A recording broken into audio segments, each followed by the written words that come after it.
যার কথা মতো নামাজ পড়বো, তার কথা মতোই রাজনীতি করব। যার কথা মতো হজ করব, যাকাত দিব, তার কথা মতো পার্লামেন্ট চালাবো।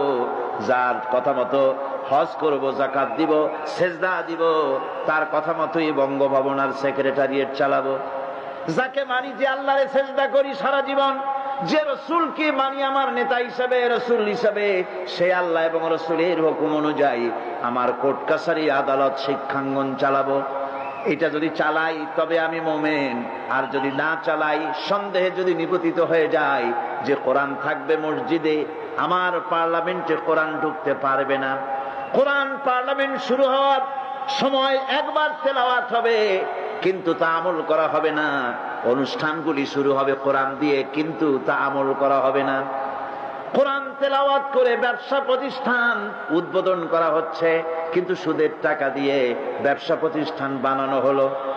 বিবাহ পড়ানো হচ্ছে কোরআনের আয়াত দিয়ে, কিন্তু যৌতুক গ্রহণ করা হারাম, সেই যৌতুক দিয়ে বিয়ে উদ্বোধন করা হলো।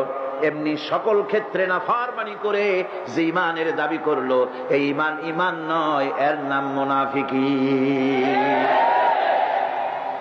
এই মুনাফিকি থেকে বাঁচতে হবে।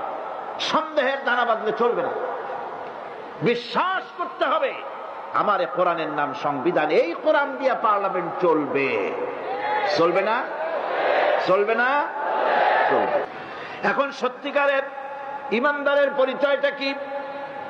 কোরআনে কারীম সত্যিকারের ইমানদারের পরিচয় এভাবে পেশ করতেছে, ইন্নামাল মুমিনুনা আল্লাযীনা আমানু বিল্লাহি ওয়া রাসূলিহি সুম্মা লাম ইয়ারতাবু وجاهدوا بأموالهم وأنفسهم في سبيل الله أولئك هم الصادقون।